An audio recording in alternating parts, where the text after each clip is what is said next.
El rincón del sofá donde dormía Motito amaneció frío y con un olor a cloro que no tapaba su ausencia. Soy Teodora, de 69 años, ex panadera de este pueblo. Él cree que ya no sirvo y que las escrituras no tienen mi firma.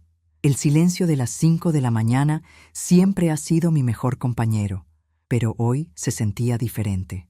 Tenía un filo helado que me calaba los huesos, y no era por la neblina que bajaba de la montaña y se metía por las rendijas del zaguán. A mi edad, uno aprende a leer los ruidos de la casa como si fueran las páginas de un libro gastado. El crujido de la madera, el goteo del lavadero, el viento chocando contra las láminas del techo. Todo me decía que algo andaba mal. Me levanté despacio, estirando las piernas que ya resienten los años de estar parada frente al horno de leña. Busqué con la mirada el bulto negro con una sola pata blanca que solía esperarme a la orilla de la cama. Motito no estaba. Él siempre se despertaba antes que yo, estirando sus aguzadas uñas en la alfombra de yute y soltando ese maullido ronco que parecía más un saludo de viejo amigo que el reclamo de un animal con hambre. «¿Motito?», susurré, arrastrando mis pantuflas por el pasillo. Nadie me contestó. El aire de la estancia olía a pino de ese barato, a desinfectante químico que pretendía borrar algo. En el suelo, junto al trastero donde siempre estuvo su plato de loza verde, no había nada. Ni agua, ni las croquetas que yo misma le compraba con el cambio de la pensión, ni el tapete de lana que le tejí con las sobras de una cobija vieja. El rincón estaba pelón, limpio de una manera insultante. Sentí un vuelco en el estómago, un frío repentino que me recordó al día en que se me quemó la primera tanda de pan de muerto hace 30 años. Una sensación de catástrofe inminente. Caminé hacia la cocina. La luz del foco ahorrador iluminaba la mesa de madera de pino, esa misma mesa donde he amasado miles de teleras y conchas para sacar adelante a esta familia. Ahí estaba mi hijo, Gustavo, sentado con su taza de café en la mano y la mirada clavada en la pantalla de su teléfono celular. Vestía su chamarra de mezclilla nueva, esa que se compró el mes pasado con el dinero que, según él, es el margen de ganancia de la panadería. A su lado, Clara, su esposa, picaba cebolla con una lentitud de tortuga, fingiendo que el mundo no existía más allá de la tabla de picar. «Gustavo», dije, sintiendo que la voz se me atoraba en la garganta. «¿Dónde está el gato?». Mi hijo no levantó la vista de inmediato. Tomó un sorbo de café, hizo un ruidito con la boca y luego me miró con esa condescendencia que ha venido ensayando desde que cumplí los 65. Esa mirada que dice, «Ya estás vieja, ya estorbas». «Le di salida, mamá», dijo, como si estuviera hablando de un costal de harina picada por los gorgojos. «Se lo regalé al chofer del camión que trae el trigo desde la capital. Ese animal ya apestaba la casa, llena todo de pelos y a Clara le da alergia. Además, usted ya no decide nada aquí. Esta casa necesita orden y ese gato era un estorbo». Las palabras me golpearon en el pecho. Sentí una punzada caliente detrás de los ojos, esa humedad que avisa que el llanto quiere salirse sin permiso. Pero me aguanté. Una mujer que ha pasado la mitad de su vida domando el fuego de un horno de piedra no se dobla por el soplido de un mocoso al que todavía le limpiaba los mocos ayer por la mañana. Clara seguía picando la cebolla, pero el ruido del cuchillo contra la madera se había vuelto más rápido, nervioso. Ella sabía lo que Motito significaba para mí. Ese gato llegó a mi puerta una noche de tormenta, empapado, tiritando y con una oreja rota. Yo acababa de enviudar. La panadería estaba en crisis y el silencio de esta casa me estaba comiendo viva. Motito no pidió nada más que un plato de leche tibia y un rincón templado. A cambio, me devolvió las ganas de levantarme cada madrugada. ¿Que lo regalaste? Mi voz sonó más baja de lo normal, pero densa, pesada como la masa del pan de dulce antes de entrar al calor. ¿Y con qué derecho, Gustavo? Esta es mi casa. El gato es mío. Gustavo soltó una risa seca, de esas que pretenden ser seguras, pero solo demuestran miedo. Dejó el teléfono sobre la mesa con un golpe seco. «Mamá, por favor, no empiece con sus dramas.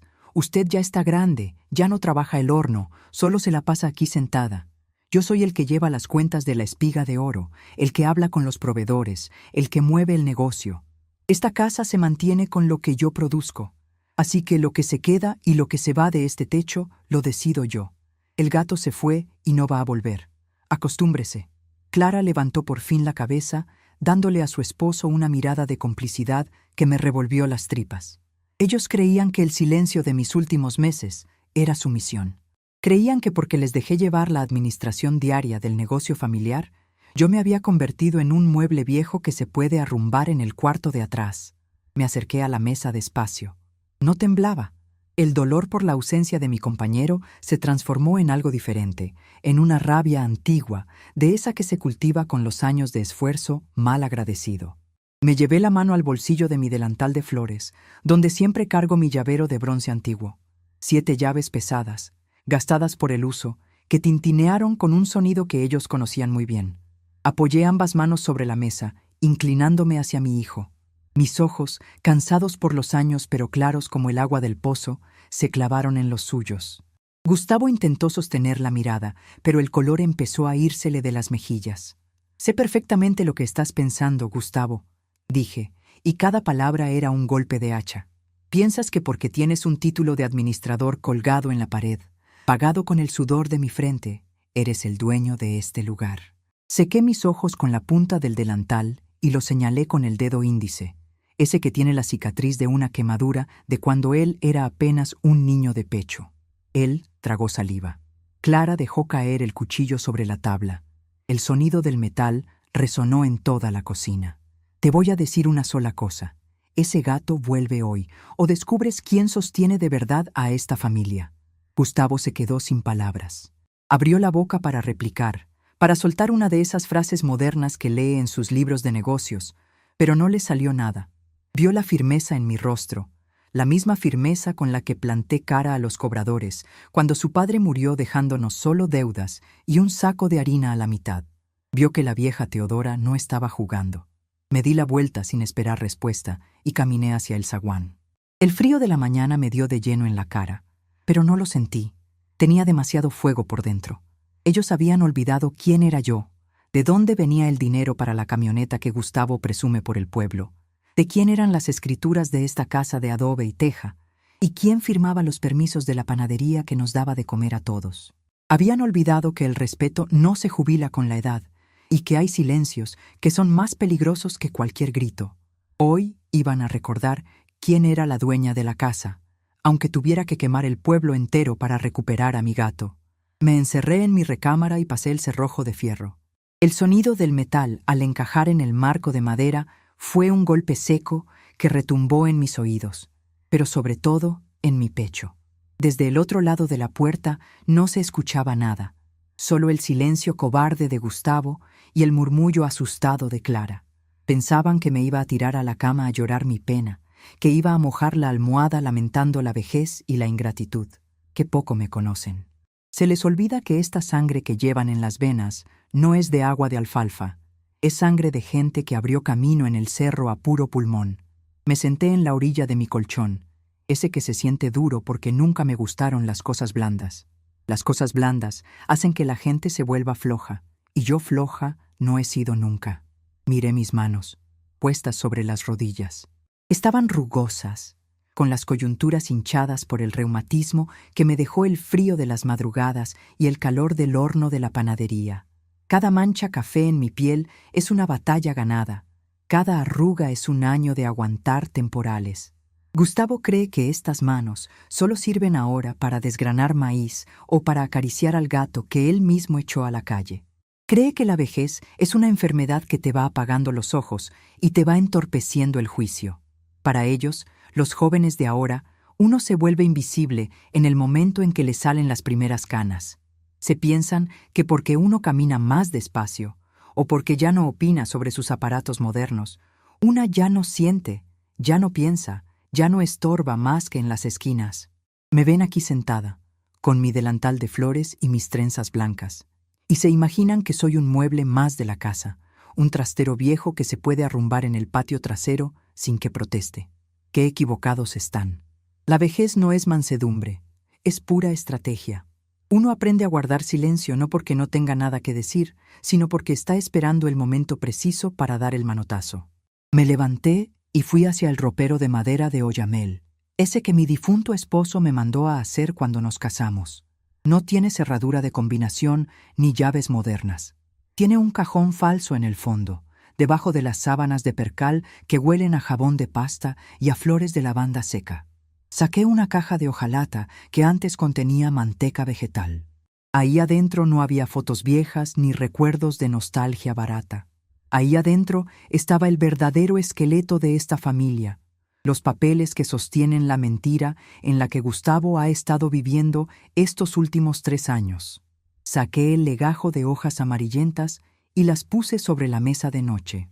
Ahí estaba la escritura original de la casa y del terreno donde se levanta la panadería La Espiga de Oro. El nombre de Gustavo no aparecía por ningún lado, tampoco el de Clara. Todo estaba a mi nombre, Teodora Santos, viuda de herencia y única dueña absoluta por la gracia de Dios y por el trabajo de mis propios lomos. Cuando mi marido murió, hace ya 15 años, la gente del pueblo me decía que vendiera, que una mujer sola no iba a poder con el negocio. Me decían que el horno era muy pesado, que los proveedores me iban a ver la cara, que el sindicato de harineros me iba a exprimir. Yo no les hice caso. Me amarré bien el reñidor a la cintura, me limpié las lágrimas y me puse a amasar desde las 3 de la mañana. Gustavo era apenas un muchacho en ese entonces. Lo mandé a la escuela de la ciudad. Le pagué sus estudios de administración con el sudor de mi frente y con las conchas y las teleras que salían calientes cada mañana. Quería que tuviera un futuro limpio, que no tuviera las manos quemadas como las mías. Pero el dinero y la escuela a veces echan a perder a los hijos. Volvió creyéndose el dueño del mundo, con palabras domingueras y un orgullo que no le cabía en el pecho. Me pidió que lo dejara administrar la panadería, que él iba a modernizar el negocio, que yo ya merecía descansar. Y yo, por puro amor de madre, por ver si de veras servía para algo lo que le había pagado, le entregué las llaves del diario. Pero una cosa es dejar que manejes la caja, y otra muy diferente es entregarte el timón de mi vida. Empecé a revisar los papeles de la caja de hojalata. Saqué el contrato de suministro de harina que firmamos con don Abelardo hace 20 años. Don Abelardo es el dueño de la distribuidora de granos más grande de la región. Somos amigos de toda la vida. Él sabe perfectamente quién es Teodora. También saqué la tarjeta de la cuenta bancaria de la cooperativa del pueblo, esa donde se depositan las ganancias de las ventas de las escuelas y de los pedidos grandes del ayuntamiento. Gustavo cree que la cuenta es suya, porque su nombre aparece como cotitular, pero la firma autorizada, la que puede congelar los fondos con una sola llamada, es la mía. Creen que porque tengo 69 años, ya se me olvidó cómo sumar, murmuré para mis adentros, sintiendo una sonrisa dura dibujarse en mis labios. Creen que porque no uso la computadora, no sé cuánto cuesta un bulto de harina de 50 kilos. Me senté frente a mi viejo teléfono de teclas, ese que Gustavo siempre me ha querido cambiar por uno de pantalla de vidrio que yo no entiendo ni quiero entender. Este aparato no necesita internet para funcionar, solo necesita saldo y mi dedo firme para marcar los números que me sé de memoria. El primer número que marqué fue el de don Abelardo. El teléfono sonó 3 veces antes de que su voz ronca y pausada me contestara desde el otro lado de la línea. «¿Teodora? Qué milagro que llamas a estas horas, mujer». «¿Todo bien por allá?», preguntó con ese tono de respeto que siempre me ha tenido. «Todo bien, Abelardo, gracias a Dios», dije, manteniendo la voz firme, sin que se me notara el coraje que me traía templada la garganta. «Te hablo por un asunto de la entrega de harina de esta semana. Sé que Gustavo te pidió 50 bultos para el miércoles». «Sí, así es. Ya los tenemos listos en el camión». Gustavo me dijo que pasaba a liquidar la mitad hoy por la tarde y el resto a fin de mes, como siempre. «Pues fíjate que no, Abelardo», dije, estirando la espalda. «Quiero que suspendas esa entrega. No le vas a entregar nada a Gustavo hasta que yo te lo autorice personalmente. Y si te va con cuentos de que hace falta para el pan de la semana, le dices que hable conmigo. No hay crédito, Abelardo. Todo lo que se entregue a partir de hoy se paga de contado, y solo bajo mi firma». Hubo un silencio del otro lado de la línea. Abelardo conoce mi carácter. Sabe que si tomo una decisión así, no es por un capricho de vieja o por un arranque de mal humor. «Entendido, Teodora», contestó con seriedad. «Si tú lo dices, así se hace. El camión no sale del almacén hasta que tú me des luz verde». «¿Pasa algo malo?», Cosas de familia, Abelardo. Cosas que se arreglan en la cocina. Te agradezco la confianza. Colgué el teléfono. Sentí que el pecho se me aligeraba un poco, pero el trabajo apenas estaba empezando. Gustavo cree que la panadería funciona sola, que el prestigio de la Espiga de Oro se mantiene con sus publicaciones en esa red social que tanto presume. No sabe que el verdadero motor del negocio es la confianza, esa que se construye estrechando manos y cumpliendo la palabra durante décadas. El segundo número que marqué fue el de la cooperativa de crédito La Providencia. Ahí trabaja Mateo, un muchacho limpio, hijo de mi comadre Gertrudis. Mateo me debe el favor de haberle firmado como aval cuando compró su primer terreno, y siempre ha sido muy atento conmigo. «Mateo, habla la señora Teodora Santos», dije cuando me contestó. «Doña Teodora, qué gusto saludarla. Dígame, ¿en qué le puedo servir? Necesito que me hagas un movimiento en la cuenta de la panadería, hijo. Quiero que restrinjas el uso de la tarjeta de débito que tiene Gustavo. Ponle un límite diario de 500 pesos. Si necesita retirar más para pagar a los trabajadores o para comprar insumos, tiene que venir él mismo conmigo a la sucursal para que yo firme la orden de retiro de ventanilla». Mateo guardó silencio por un segundo, probablemente sorprendido por la petición. En los pueblos pequeños las noticias vuelan, y él sabe que Gustavo se presenta en todos lados como el gran director de la empresa familiar. «Claro que sí, doña Teodora. Como usted es la titular principal de la cuenta, se puede hacer el cambio de inmediato desde el sistema. ¿Quiere que le envíe el comprobante de la restricción con alguno de los muchachos?» «No hace falta, Mateo. Con que quede registrado en el sistema es suficiente. Si Gustavo va a reclamar, le dices que son nuevas políticas de la dueña». «Así lo haré, doña Teodora. Cuídese mucho». Al colgar el teléfono por segunda vez, sentí una vibración de poder que no experimentaba desde hacía años. Es increíble cómo la gente te va quitando el valor poco a poco, casi sin que te des cuenta. Empiezan tomándose atribuciones pequeñas, como decidir qué se cena o qué canal de televisión se ve. Luego, deciden por ti a qué horas debes dormir, qué ropa te queda mejor para tu edad, y terminan decidiendo sobre la vida de los seres que más quieres, como si fueras un niño que necesita permiso para respirar. Gustavo se había creído su propia mentira. Se había creído que sus camisas planchadas por Clara y sus zapatos limpios lo hacían el patrón de la casa.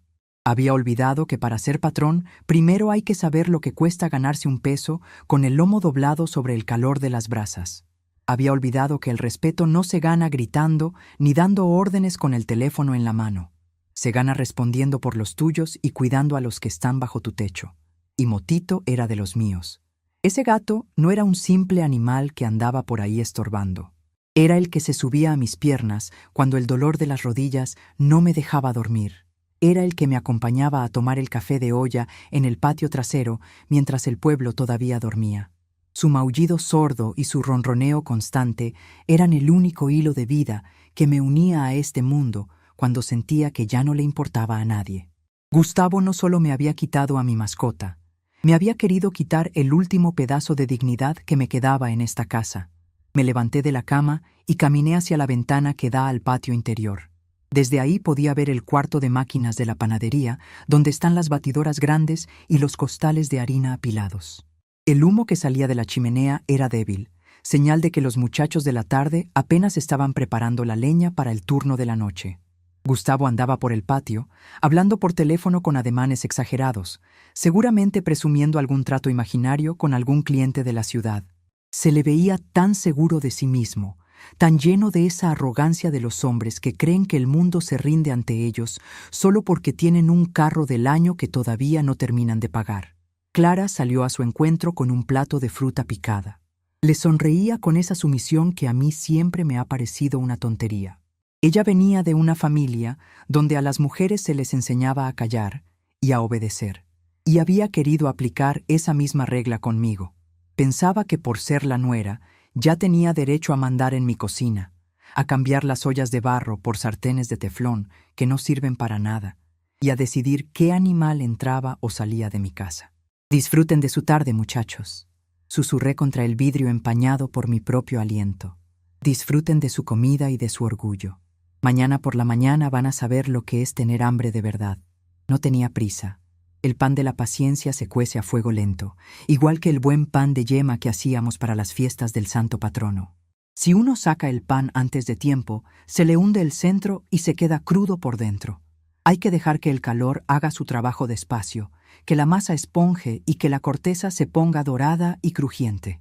Me volví a sentar en mi mecedora de mimbre, esa que rechina con un ritmo constante que me arrulla los pensamientos. Puse la caja de hojalata de nuevo en su lugar secreto, debajo de las sábanas limpias.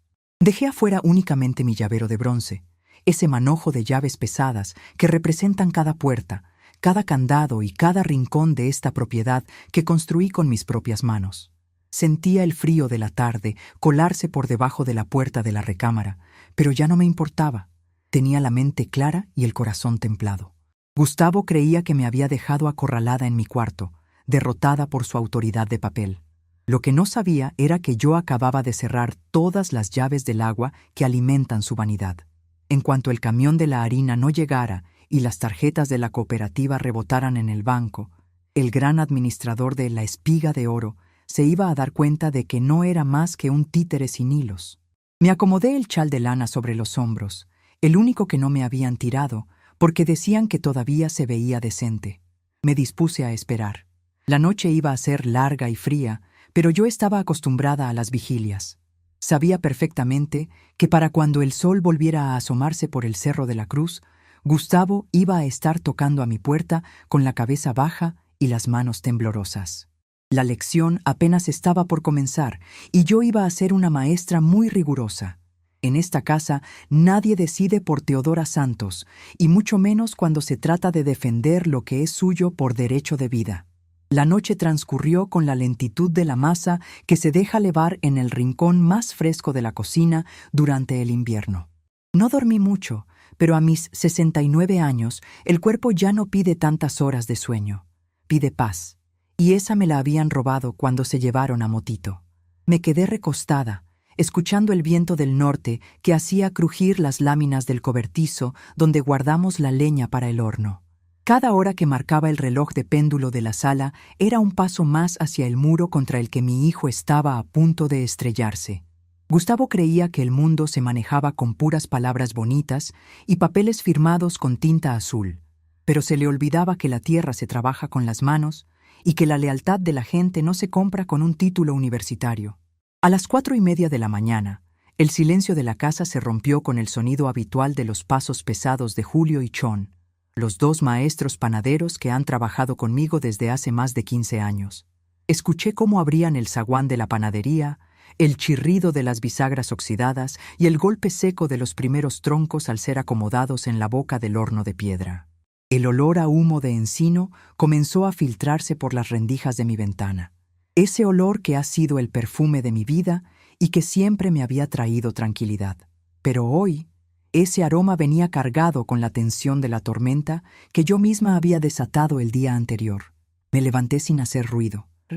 Me puse el vestido de percal café, el delantal de flores que ya tiene los bolsillos gastados de tanto guardar llaves y monedas, y me acomodé el cabello en una trenza apretada.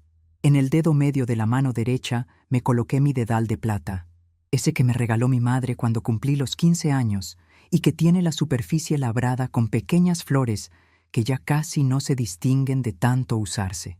Ese dedal es mi amuleto de batalla. Cuando lo llevo puesto, siento que las mujeres de mi sangre caminan detrás de mí, dándome la fuerza que a mis rodillas cansadas a veces les falta. Salí al pasillo de la casa justo cuando la luz del día empezaba a pintar de gris el cielo del pueblo. Desde la ventana del comedor, que da directamente al patio donde se estacionan los camiones de carga, me dispuse a observar el inicio de mi plan. No tuve que esperar mucho. A las 6 en punto, el rugido pesado del camión de don Abelardo se escuchó al final de la calle. Era un sonido familiar, un motor viejo que siempre anunciaba la llegada de la prosperidad a la Espiga de Oro. El camión entró al patio de reversa, levantando una nube de polvo fino que se asentó sobre las plantas de geranio que tengo alineadas en el corredor. Vi a Panchito, el chofer que lleva media vida trabajando para don Abelardo, bajarse de la cabina sacudiéndose el sombrero de paja. Al mismo tiempo, la puerta de la cocina se abrió con prisa y salió Gustavo. Traía su camisa de cuadros bien planchada. sus botas de piel limpias, y esa actitud de patrón joven que tanto le gusta presumir ante los trabajadores. Detrás de él, asomando la cabeza por la ventana de la cocina con una taza de té entre las manos, estaba Clara. Tenía los ojos hinchados de sueño y esa mirada de sospecha que siempre pone cuando presiente que algo no marcha según sus caprichos. «¿Qué tal, Panchito?», gritó Gustavo, caminando hacia la parte trasera del camión con un bloc de notas bajo el brazo. «Qué bueno que llegan temprano. Hoy tenemos que sacar el pedido grande para las escuelas de la cabecera municipal. Dile a tus muchachos que vayan bajando los 50 bultos de harina de una vez. Chon ya está listo para acomodarlos en la bodega». Panchito no se movió de su lugar. Se acomodó el sombrero, se cruzó de brazos y miró a mi hijo con una mezcla de lástima y respeto mal disimulado. «Buenos días, joven Gustavo», dijo Panchito, arrastrando las palabras con esa calma que tienen los hombres del campo. «Fíjese que hoy no va a poder ser. Traigo los bultos en la plataforma, sí, pero don Abelardo me dio órdenes muy claras antes de salir del almacén de la capital». Gustavo se detuvo en seco, a medio camino entre el camión y la bodega. Frunció el ceño y se acomodó los lentes, un gesto que siempre hace cuando algo lo saca de su libreto de administrador exitoso. «¿Cómo que no se va a poder, Panchito?», preguntó, intentando mantener la voz firme pero con un tono de molestia que ya se le iba saliendo. «Tenemos un contrato de suministro. Don Abelardo sabe perfectamente que el miércoles es nuestro día de entrega fuerte. No podemos quedarnos sin harina a mitad de la semana». «El contrato está muy bien, joven», respondió Panchito, rascándose la nuca. «Pero las órdenes de mi patrón son que hoy no se descarga nada si no se liquida el total de la entrega de contado. Y me dijo que le recordara que el saldo pendiente de la quincena pasada también tiene que quedar cubierto hoy mismo. Si no hay pago completo, la harina se regresa al almacén de la capital». La cara de Gustavo se puso roja en un segundo. Miró a Panchito como si el chofer le estuviera hablando en otro idioma. «Eso es una ridiculez», dijo Gustavo, levantando la voz más de la cuenta. «Nosotros siempre pagamos a fin de mes. El crédito está autorizado desde hace años. Déjame hablar con don Abelardo. Esto debe ser un error de su secretaria». «No es ningún error, muchacho», dijo Panchito, y por primera vez miró hacia la ventana donde yo estaba parada, dándome un ligero saludo con la cabeza que yo respondí con un parpadeo lento. Don Abelardo me dijo que hablara con la dueña de la panadería si había alguna queja. Y hasta donde yo sé, la dueña de la espiga de oro sigue siendo doña Teodora. Si ella no firma la orden de entrega con el pago de contado, el camión se da la vuelta ahora mismo». Gustavo se quedó mudo. Vi cómo tragaba saliva y cómo sus hombros se tensaban debajo de la camisa de cuadros. Giró la cabeza hacia la ventana de mi recámara, pero yo ya me había retirado de la cortina, regresando al centro de la sala donde la penumbra todavía protegía mis intenciones. Escuché el portazo de la cabina del camión y el rugido del motor que volvía a encenderse. Panchito no iba a perder el tiempo discutiendo con un muchacho que no tenía el poder de decidir nada. El camión dio la vuelta despacio en el patio y salió por el zaguán de fierro, dejando tras de sí un silencio espeso y el olor a diésel quemado. Desde mi lugar en la sala, escuché los pasos rápidos de Gustavo entrando a la casa. La puerta de la cocina se cerró de golpe y de inmediato comenzaron los murmullos apresurados entre él y Clara. «¿Cómo que no te quisieron dejar la harina?», decía Clara, con una voz chillona que traspasaba las paredes de adobe. «¿Y ahora qué vamos a hacer con el pedido del ayuntamiento? Son 3,000 piezas de pan de dulce para el viernes. Si quedamos mal con el presidente municipal, nos van a quitar el contrato del próximo año». «Gustavo, haz algo». «Cállate, Clara, que estoy pensando», respondió mi hijo, con la voz llena de una muina que no cabía en su pecho. «Esto es cosa de mi mamá. Ella habló con don Abelardo, estoy seguro. No sé qué mosca le picó a la vieja, pero cree que nos va a asustar con estas niñerías. Voy a ir a la cooperativa de crédito ahora mismo. Voy a sacar el dinero de la cuenta corriente y voy a comprar la harina con el distribuidor de la entrada del pueblo, aunque nos salga más cara. A mí nadie me va a venir a tomar la medida en mi propio negocio». «Eso, ve al banco», lo azuzó Clara. «Demuéstrale que tú eres el que maneja el dinero aquí. Ella ya no tiene por qué meterse en las cuentas. Su tiempo ya pasó». Me senté en mi mecedora de mimbre. Saqué de mi bolsillo un trapo de cocina de lino que tenía un dobladillo deshecho y comencé a coser despacio, usando mi dedal de plata para empujar la aguja a través de la tela gruesa. Cada puntada era firme, exacta, sin prisas. La prisa es para los que no tienen el control de sus actos. Una mujer que ha visto pasar tantas lunas sabe que el tiempo siempre juega a favor de la justicia. Pasó una hora, tal vez hora y media. El sol ya iluminaba por completo el patio cuando escuché que el carro de Gustavo regresaba. El frenazo que dio en el callejón me indicó que las cosas no habían salido como él esperaba en la cooperativa de crédito. Los pasos de mi hijo ya no eran seguros. Eran rápidos, erráticos, como los de un animal que busca una salida en un callejón sin salida. La puerta de la cocina se abrió de par en par. Escuché el llanto contenido de Clara y la voz ahogada de Gustavo, que intentaba explicarle lo inexplicable. No me dejaron sacar más de 500 pesos, decía Gustavo, y su voz ya no tenía la soberbia de la mañana. Ahora sonaba delgada, asustada, como la de un niño que se ha perdido en el mercado. El cajero me dijo que la cuenta tiene una restricción administrativa, que la titular principal, mi mamá, ordenó que cualquier retiro mayor de 500 pesos necesita su firma en la ventanilla. Fui a hablar con Mateo, pero el muy infeliz me dijo que no puede hacer nada, que son las reglas del banco y que la cuenta está a nombre de Teodora Santos, viuda de herencia. ¿500 pesos? El grito de Clara se escuchó hasta mi habitación. Eso no alcanza ni para pagarle la semana a Julio y a Chon, menos para comprar la harina y la manteca. Gustavo, nos vamos a ir a la quiebra en 3 días si esto sigue así. Los trabajadores no van a querer amasar si no hay dinero, y los clientes se van a ir con la competencia. Tienes que hablar con ella. Tienes que hacer que firme ese papel. No le voy a rogar, dijo Gustavo, aunque el temblor de sus palabras decía todo lo contrario. Debe estar en su cuarto, haciéndose la víctima como siempre. Voy a ir a hablar con ella de hombre a hombre. Ella tiene que entender que este negocio es el futuro de la familia, no un juguete para sus caprichos de vieja resentida. Me levanté de la mecedora despacio, guardé la aguja en el dedal de plata y puse el trapo de cocina sobre la mesa de noche. Me acomodé el delantal de flores y caminé hacia la cocina con el paso firme de quien sabe que tiene todas las cartas ganadas en la mano. Cuando entré, el panorama era digno de una pintura de esas de los templos antiguos, donde los pecadores se lamentan de sus culpas antes del juicio. Gustavo estaba sentado en la mesa de pino, con la cabeza apoyada entre las manos y los cabellos revueltos. Clara estaba de pie junto a la estufa, con los ojos rojos de tanto llorar y un trapo húmedo en las manos que no sabía dónde poner. En el centro de la mesa estaba la tarjeta de débito de la cooperativa, esa tarjeta de plástico que ayer presumían como si fuera una llave mágica para abrir todas las puertas del mundo. Al verme entrar, los dos se pusieron tensos. Gustavo levantó la cabeza despacio, intentando componer el rostro, pero la palidez de sus mejillas lo delataba. Ya no era el administrador soberbio que me había dicho que yo ya no decidía nada en esta casa.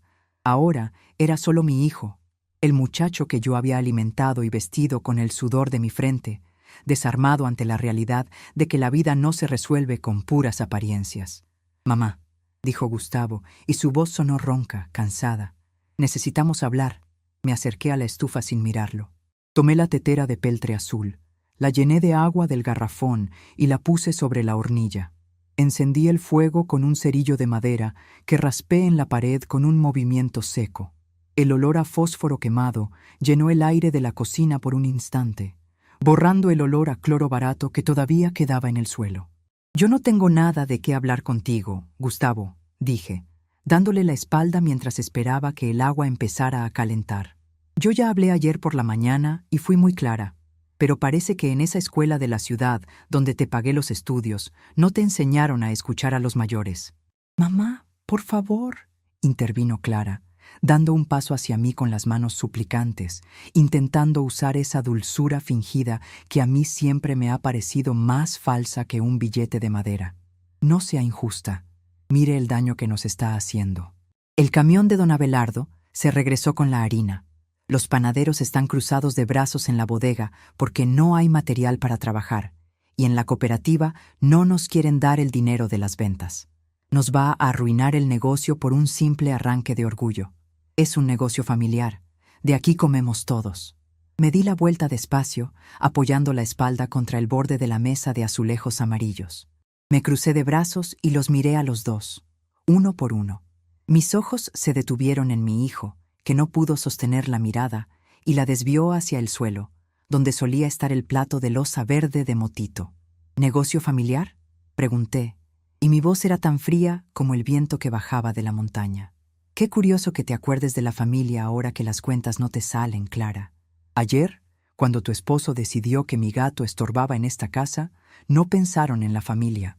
Cuando decidieron que esta vieja ya no servía para nada más que para estar sentada en un rincón viendo cómo ustedes se gastaban el dinero en camionetas nuevas y ropa de marca, no pensaron en la familia.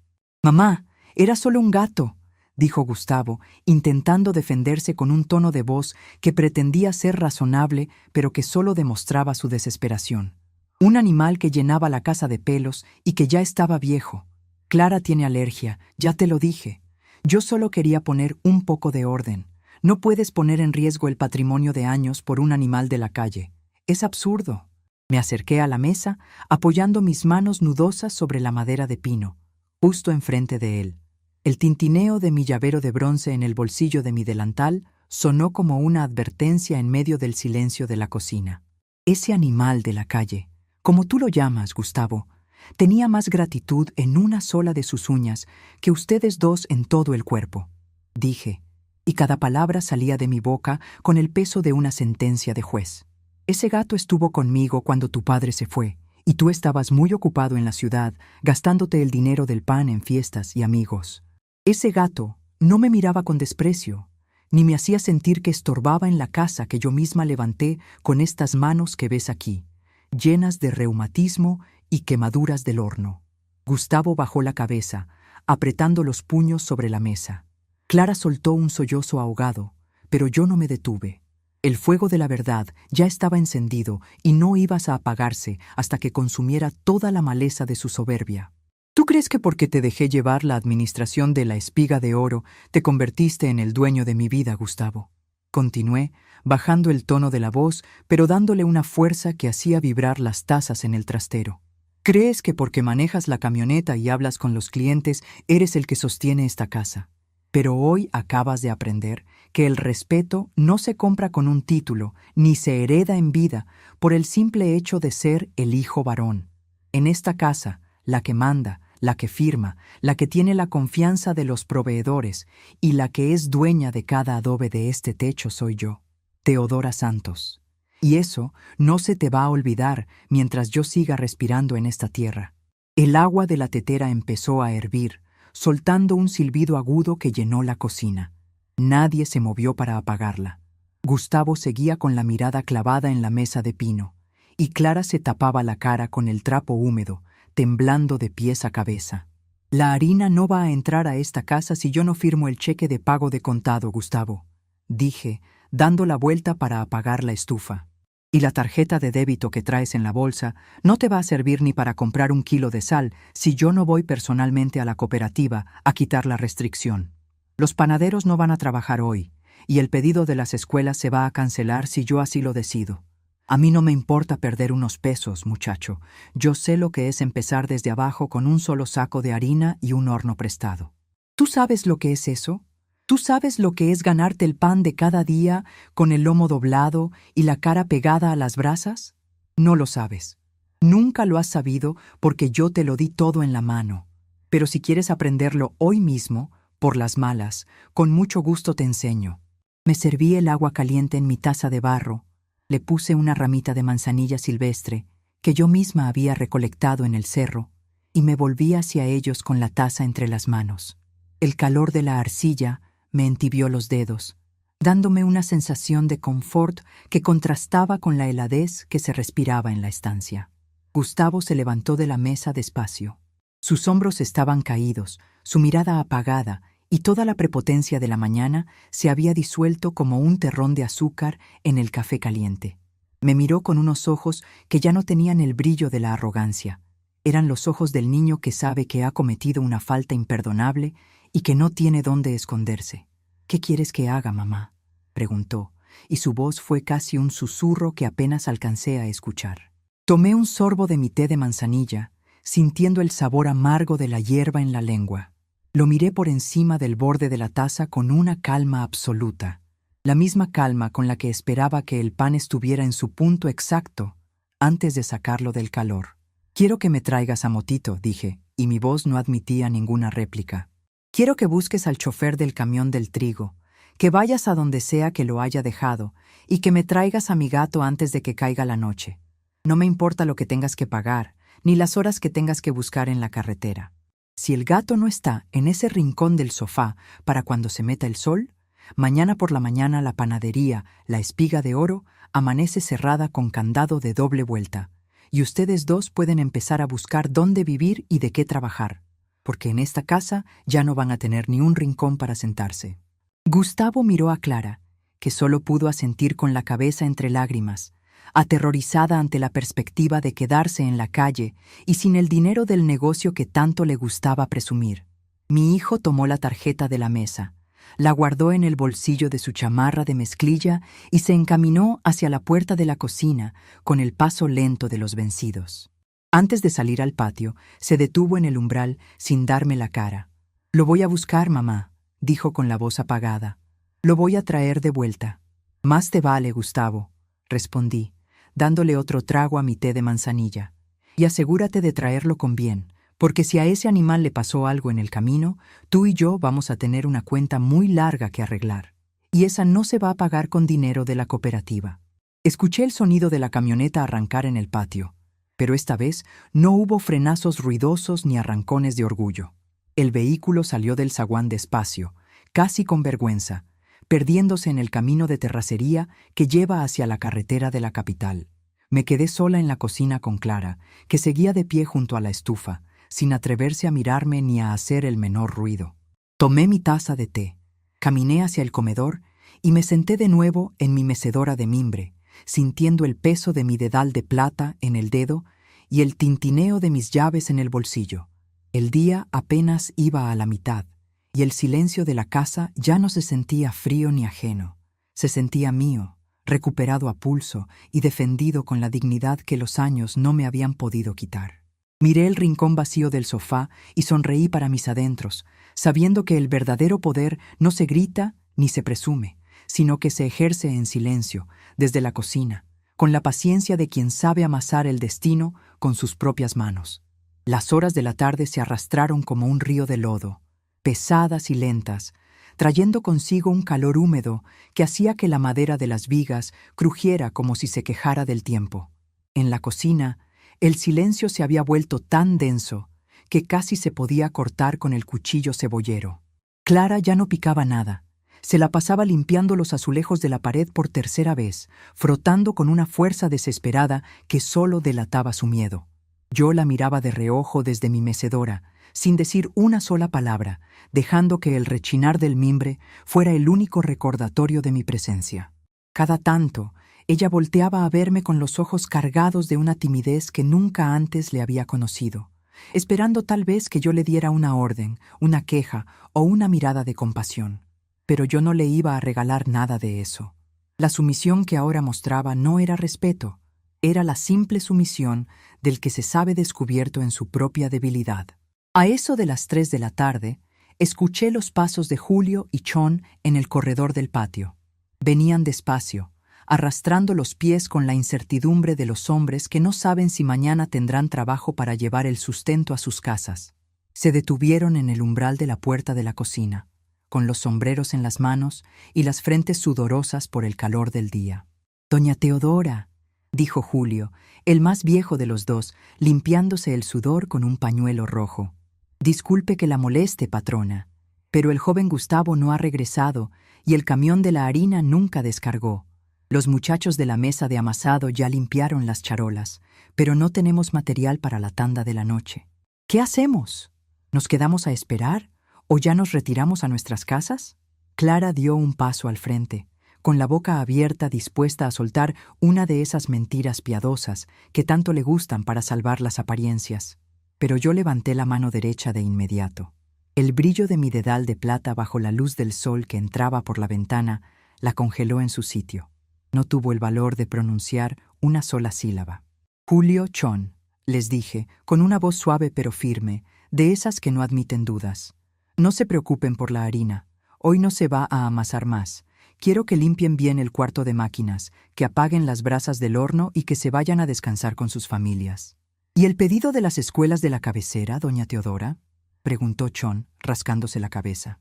Gustavo nos había dicho que era de vida o muerte entregar esas 3,000 piezas para el viernes. El pedido se va a entregar, Chon. No tengan pendiente por eso, respondí, poniéndome de pie despacio, apoyando mis manos en la mesa de pino. Pero las decisiones de la panadería las tomo yo, como ha sido siempre. Vayan a descansar, y antes de que se vayan, pasen por mi recámara.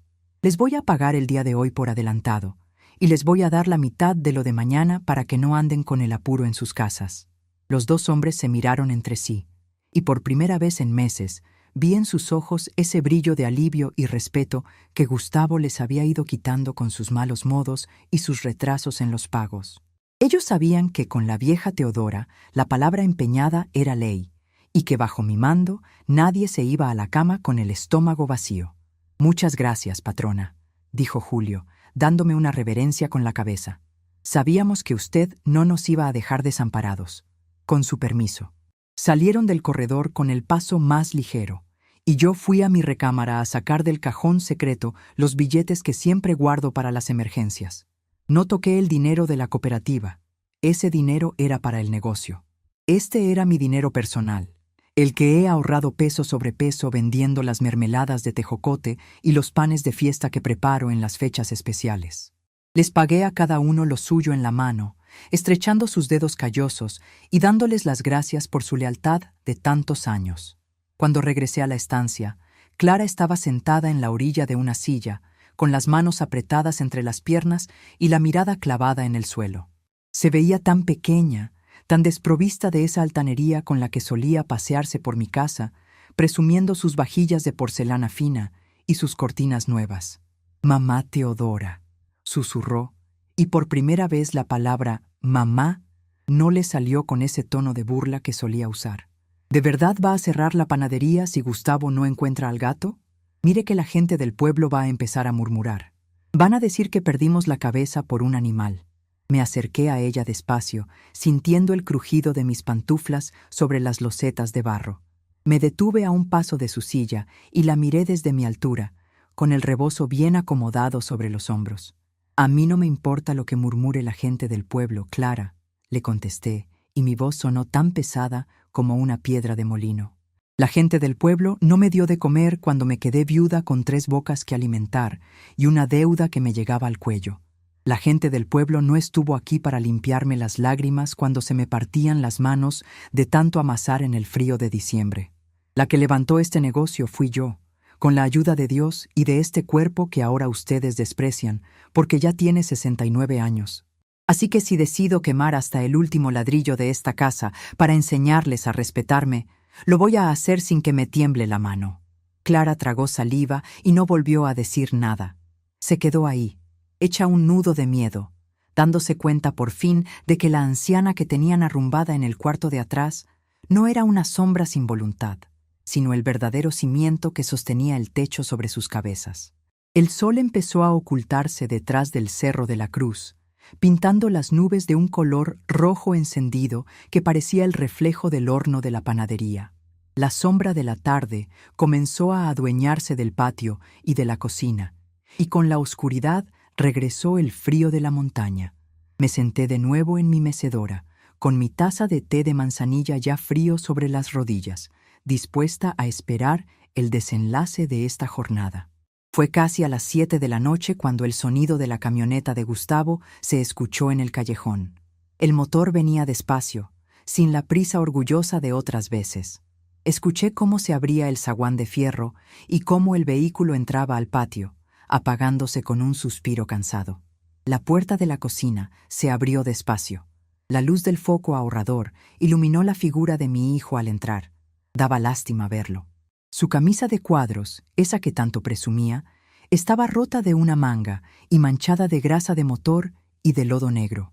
Traía las botas cubiertas de tierra de la carretera y el cabello revuelto, lleno de ramitas secas y hojas de encino. Tenía la cara rasguñada y los ojos enrojecidos por el cansancio y el polvo del camino. Pero en sus brazos, apretado contra su pecho con una fuerza que denotaba el miedo a perderlo de nuevo, traía un bulto negro. Era Motito. El pobre animal venía temblando, con el pelo erizado y lleno de abrojos, pero en cuanto vio la luz de la cocina y me escuchó suspirar, soltó ese maullido ronco y entrecortado que tantas veces me había devuelto la paz en las noches de insomnio. Gustavo dio 3 pasos hacia el centro de la cocina. No miró a Clara, que lo observaba con los ojos abiertos de par en par desde su rincón. Se detuvo frente a mí, dobló las rodillas con una pesadez que parecía de 100 años, y colocó al gato sobre mis piernas con un cuidado extremo, como si estuviera entregándome un tesoro de cristal. «Aquí está, mamá», dijo Gustavo, y su voz se quebró al final de la frase, revelando las lágrimas que había estado conteniendo durante todo el viaje. Lo encontré en la parada de camiones de la desviación, a 15 kilómetros de aquí. El chofer lo había dejado ahí porque el gato no dejaba de arañar los asientos. Pasé horas buscándolo entre los matorrales del cerro. Pensé que no lo iba a encontrar. Pensé que lo había matado un carro o que se lo habían llevado los coyotes. Tomé a Motito entre mis manos nudosas, sintiendo el latido rápido de su corazoncito contra mis palmas. Lo pegué a mi pecho, acariciándole la cabeza justo detrás de la oreja rota, donde a él tanto le gustaba. El animal empezó a ronronear de inmediato, un sonido sordo y constante que llenó la estancia y que me devolvió el alma al cuerpo. Me limpié una lágrima traicionera que se me había escapado por la mejilla con la punta de mi delantal de flores, cuidando de que mi hijo no la viera. «Está bien, Motito», le susurré al oído. «Ya estás en casa, mi viejo amigo. Ya nadie te va a volver a echar de aquí». Gustavo seguía de rodillas en el suelo de losetas, con la cabeza baja y las manos apoyadas en mis rodillas, temblando. La soberbia que lo había acompañado por la mañana se había disuelto por completo en la tierra del cerro. «Perdóname, mamá», dijo, y esta vez las lágrimas le corrieron libres por las mejillas sucias. «Fui un tonto, un mal agradecido. Me creí el dueño de todo porque tú me lo facilitaste todo. Pensé que la panadería era mía, que el dinero era mío y que tú ya no contabas para nada. Pero hoy me di cuenta de que si tú nos quitas la mano, no somos nada en este pueblo. No tengo cómo pagar la harina, no tengo cómo pagarle a los muchachos, y nadie en la cooperativa me va a dar un centavo si no estás tú para respaldarme. Por favor, mamá, no cierres la panadería, no nos dejes en la calle». Me quedé un momento en silencio, acariciando el lomo de Motito, sintiendo cómo el animal se iba relajando bajo el calor de mis manos. Miré a mi hijo, el muchacho al que yo misma le había enseñado a caminar en este mismo patio, y sentí una mezcla de tristeza y de firmeza en el corazón. El castigo había sido severo, sí, pero era el único remedio para curar la enfermedad del orgullo que se lo estaba comiendo vivo. «Levántate, Gustavo», le dije, con un tono pausado que no tenía rencor, pero sí una autoridad inquebrantable. Un hombre que quiere ser el patrón de una casa no se arrodilla en el suelo para pedir perdón. Se levanta y asume las consecuencias de sus actos con la frente en alto. Gustavo se puso de pie despacio, apoyándose en la mesa de pino. Clara se acercó a él, tomándolo del brazo con un gesto de apoyo que esta vez sí me pareció sincero, nacido de la desgracia compartida. «Quiero que me escuchen los dos muy bien», dije, mirándolos con fijeza, asegurándome de que cada una de mis palabras se les quedara grabada en la memoria para el resto de sus días. «Esta panadería, La Espiga de Oro, va a abrir mañana a las 3 de la mañana, como ha sido desde hace 30 años. Yo misma voy a bajar a encender el horno con Julio y Chon, y yo misma voy a recibir el camión de don Abelardo para pagarle de contado. Pero las cosas bajo este techo van a cambiar a partir de este mismo instante». Hice una pausa para que el peso de mis palabras se asentara en la cocina. Motito se acomodó en mis piernas, cerrando los ojos con la seguridad del que sabe que está protegido por un escudo invencible. «A partir de mañana, Gustavo, tú ya no eres el administrador único de la panadería», continué, y mi voz era firme como el trazo de una escritura. «Vas a regresar a la mesa de amasado. Vas a volver a ensuciarte las manos de harina y a sentir el calor del horno de leña en la cara desde las 4 de la mañana, para que te acuerdes de lo que cuesta cada peso que te gastas en tus camisas de marca. Vas a ganar el mismo sueldo que Julio y Chon, ni un peso más, ni un peso menos.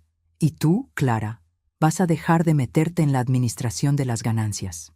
Si quieres dinero para tus lujos, vas a tener que ganártelo atendiendo el mostrador de la tienda desde las 6 de la mañana hasta que se venda la última telera de la tarde. Los dos asintieron con la cabeza de inmediato, sin un solo gesto de protesta. Sabían perfectamente que la otra opción era el destierro de esta casa y de esta familia, y que en el pueblo nadie les daría trabajo ni crédito una vez que se supiera que la vieja Teodora los había echado por mal agradecidos. Y lo más importante, añadí, señalando el rincón del sofá con el dedo que tenía el dedal de plata. El rincón de Motito no se vuelve a tocar.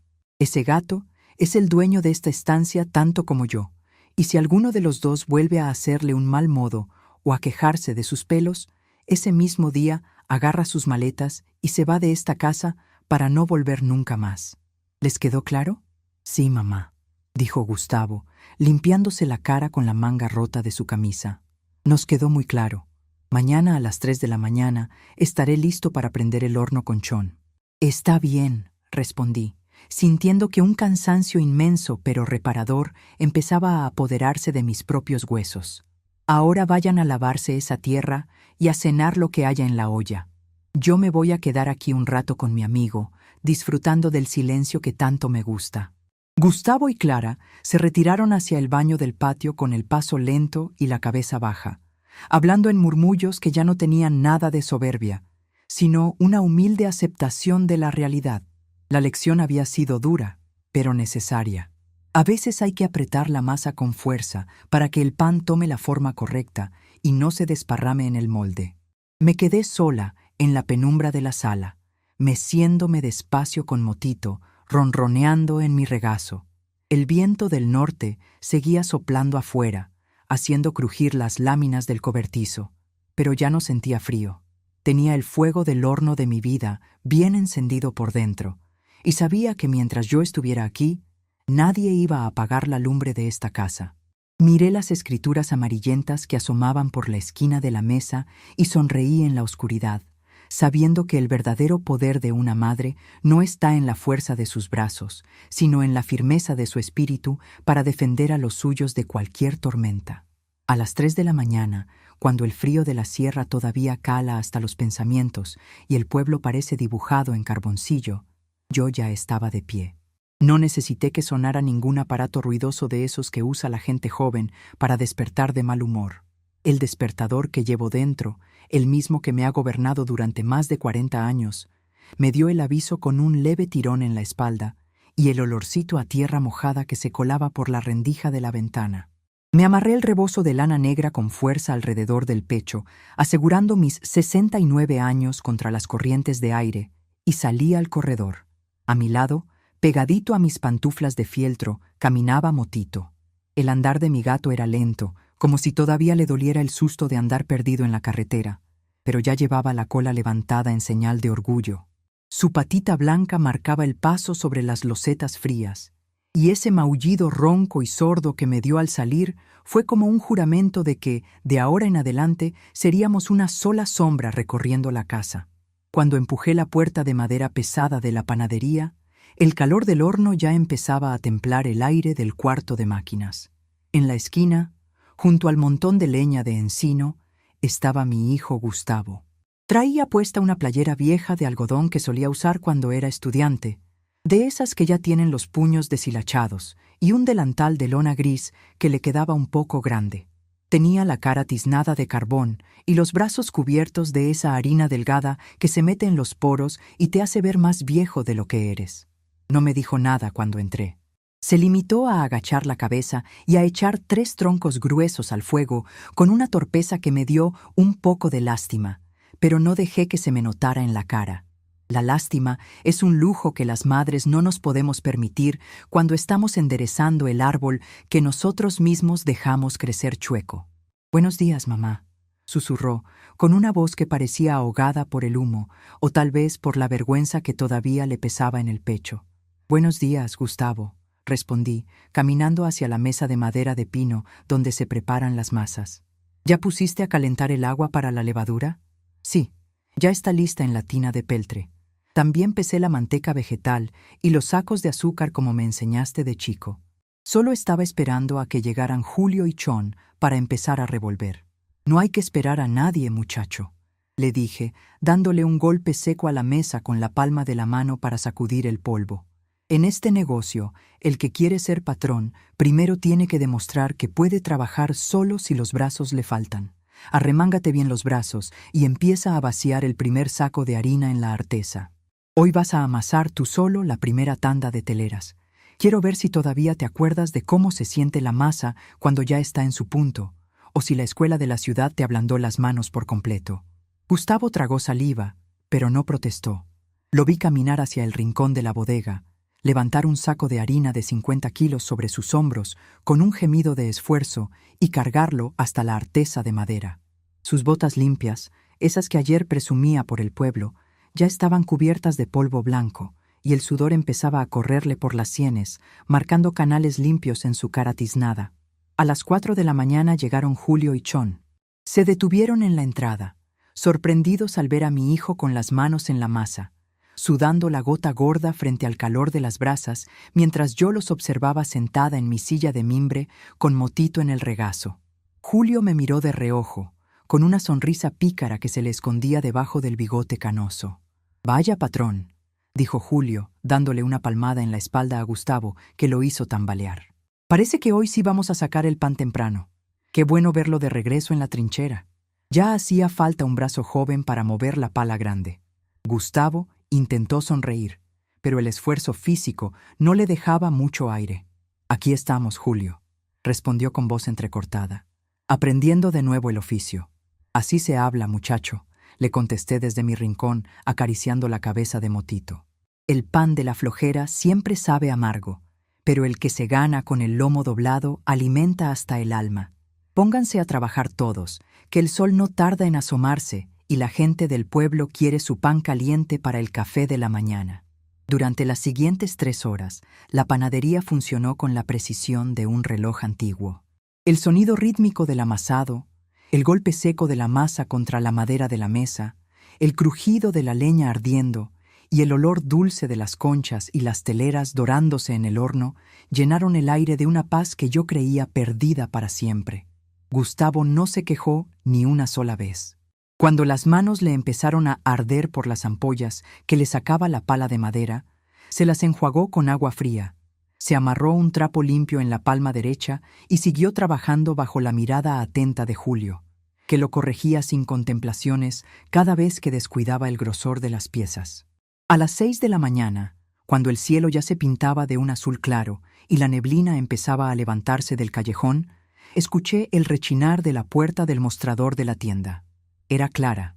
Venía vestida con un suéter sencillo de lana gris y el cabello recogido en una cebolla apretada, sin gota de maquillaje ni las joyas de fantasía que solía lucir para ir a las reuniones del templo. Traía los ojos un poco hinchados por la falta de sueño, pero en su rostro ya no había esa expresión de desprecio con la que antes miraba mi cocina y mis trastos viejos. Se paró en el umbral que divide la panadería de la tienda, mirando las canastas de mimbre que Chon ya estaba llenando con las primeras conchas calientes, cuyo olor dulce inundaba todo el local. «Mamá Teodora», dijo Clara, con una voz que sonaba temerosa pero resuelta. «Ya abrí las cortinas de fierro de la calle. Ya barrí la banqueta y limpié las vitrinas con el trapo húmedo. ¿Quiere que empiece a acomodar el pan de dulce en los mostradores?» Me levanté de la silla despacio, acomodando a Motito en su tapete de lana junto a la estufa, donde el calorcito del horno lo mantenía templado y seguro. Caminé hacia ella con el llavero de bronce tintineando en mi delantal. «Sí, Clara», le contesté, mirándola fijamente a los ojos. «Acomoda las conchas de vainilla de un lado y las de chocolate del otro. Y fíjate bien en lo que te voy a decir. Hoy no se fía nada a nadie, a menos que yo lo autorice personalmente. Si viene la señora Herminia con sus chismes y sus quejas de que el pan está muy chico, le dices con buena cara que el precio de la harina subió, pero que el sabor de la espiga de oro sigue siendo el mejor del rumbo. Y si intentan pagarte con billetes grandes, revisas bien la marca de agua a la luz de la ventana. No quiero que nos metan un gol por andar distraída pensando en tus modas de la ciudad. Así lo haré, mamá Teodora, respondió ella, asintiendo con la cabeza y tomando una de las canastas pesadas con un esfuerzo que nunca antes le había visto hacer. Vi cómo se daba la vuelta y empezaba a acomodar las piezas de pan con una lentitud meticulosa, cuidando de no romper las costras de azúcar de las conchas. Su orgullo de señora copetona se había quedado guardado en el cajón de las cosas inútiles. Hoy estaba aprendiendo que el dinero que le servía para comprarse sus vestidos y sus cremas caras no salía de un árbol, sino de la paciencia de atender a los vecinos del pueblo uno por uno, con una sonrisa sincera y las manos dispuestas al trabajo. A las 8 de la mañana, el patio de la casa se llenó con el sonido conocido del motor del camión de don Abelardo. El vehículo entró despacio, sin levantar la polvareda de la víspera, y se estacionó junto a la bodega. Panchito, el chofer, se bajó de la cabina con una sonrisa de oreja a oreja, quitándose el sombrero de paja en cuanto me vio salir al corredor. «Buenos días, doña Teodora», gritó con esa voz alegre que tiene. «Aquí le traigo los 50 bultos de harina que quedaron pendientes ayer». Don Abelardo me dijo que le diera un abrazo muy fuerte de su parte y que le dijera que su palabra vale más que cualquier firma de notario público. «Gracias, Panchito», le respondí, sintiendo un calorcito de orgullo en el pecho. «Dile a Abelardo que el aprecio es mutuo y que aquí está su dinero completo». Saqué del bolsillo de mi delantal el sobre de papel manila con el dinero en efectivo que había preparado desde temprano. Gustavo salió de la panadería con los brazos cruzados, observando la escena en silencio. Le hice una seña con la mano para que se acercara.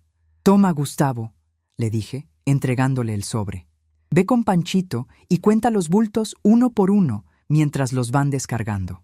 Tú eres el que va a firmar de recibido hoy, pero bajo mi supervisión.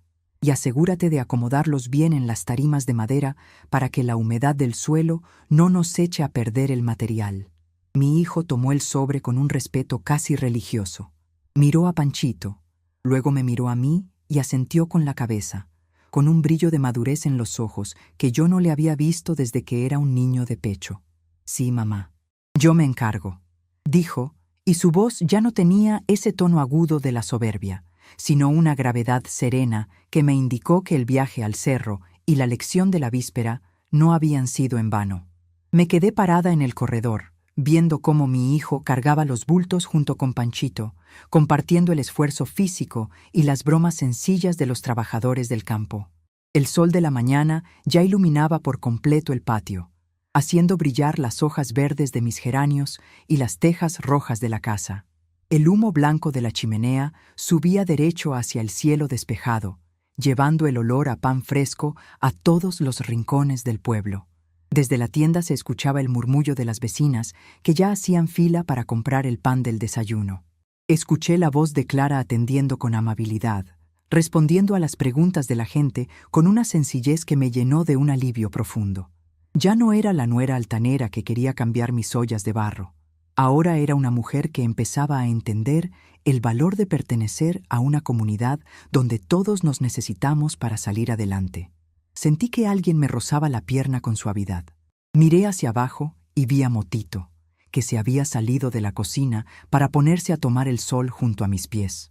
El gato me miró con sus ojos amarillos, profundos y sabios, y soltó un ronroneo tan fuerte que parecía que traía un motorcito por dentro.